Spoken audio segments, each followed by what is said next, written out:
లేదు మళ్ళీ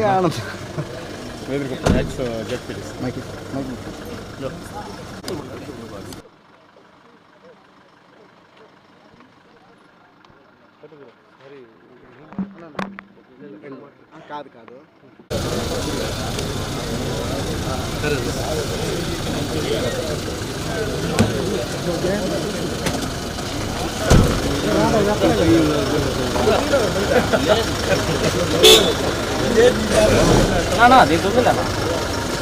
ఓకే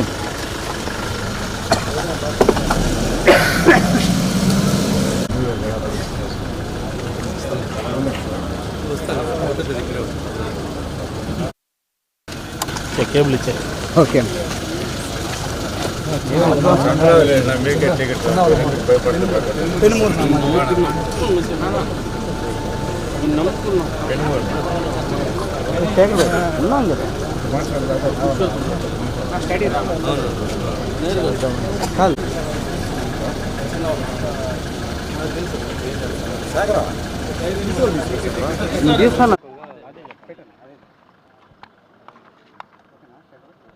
మర్యాదపూర్వకంగా మంత్రి గారిని పెద్దిరెడ్డి రామచంద్ర గారిని కలవడం జరిగింది.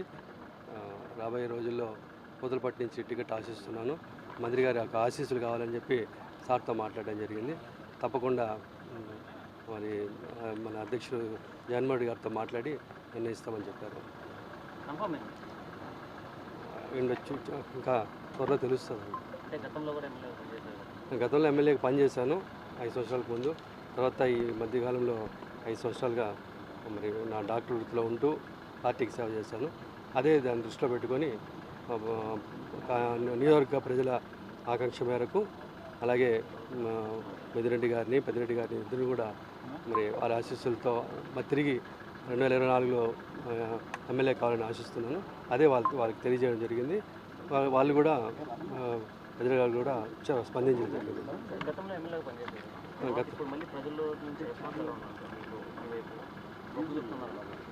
పూతలపట్టు నియోజకవర్గంలో కానీ రాష్ట్ర ప్రజలందరూ కూడా జగన్మోహన్ రెడ్డి గారి యొక్క పరిపాలన మీద చాలా సంతోషంగా ఉన్నారు. ఈరోజు రాష్ట్ర ప్రభుత్వం ఒక సంక్షేమము అభివృద్ధి రెండు కళ్ళలాగా ముందుకు తీసుకెళ్తున్నది.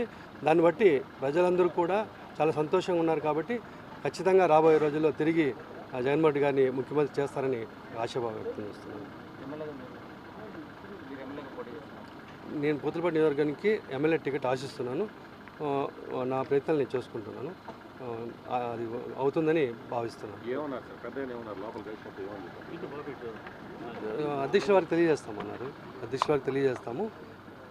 సర్వే రిపోర్ట్లు బట్టి అధ్యక్షుల వారి నిర్ణయం తీసుకుంటామన్నారు. ఖచ్చితంగా పెద్దలు కూడా మాట ఇచ్చారు, చేస్తానని చెప్పేసి. మార్పులు చేర్పుల అవకాశాలు ఉన్నాయని ప్రచారం జరుగుతుంది సార్. ఆ మార్పుల్లో మీ పేరు వస్తుందని నమ్మకం ఉందా? ఖచ్చితంగా వస్తుందని నమ్మకం ఉందండి. అంటే మీ తరఫున ఎవరెవరు ఉన్నారు? మీరు పెద్దిరెడ్డి గారికి చెప్పినప్పుడు నా తరఫున వీళ్ళు ఉన్నారని చెప్తారే మామూలుగా? ఖచ్చితంగా ప్రజలందరూ మాకు 5 నియోజకవర్గాల నాయకులందరూ కూడా మద్దతు అయితే ఉంది. ఎందుకంటే గతంలో వారితో పనిచేశాను. ప్రతిపక్షంలో 5 సంవత్సరాలు ప్రజల యొక్క దీనికోసం ప్రతి గడప తిరిగాం. కాబట్టి నాకు ఆ ఈజీ అనేది ఉంటుంది. ఖచ్చితంగా ఆ నియోజకవర్గంలో ప్రజల ఆశీస్సులు ఉన్నాయని చెప్పి నేను భావిస్తున్నాను. కాబట్టి మంత్రి గారికి తెలియజేయడం జరిగింది. అంటే ఇక్కడ పెద్దిరెడ్డి గారిని కలిసిన తర్వాత అక్కడ విజయవాడ వెళ్ళి ఇంకేమైనా కలిసారా? లేదండి, విజయవాడ వెళ్ళి కలవలేదు. గతంలో ముఖ్యమంత్రి గారిని జిల్లాకు వచ్చినప్పుడు 3-4 సార్లు కలిశాను. ముఖ్యమంత్రి గారికి కూడా నా మనసులోని కోరిక ఆయన ముందు పెట్టడం జరిగింది. అలాగే జిల్లా పెద్ద మంత్రి గారికి పెద్దిరెడ్డి గారికి కూడా చెప్పడం జరిగింది.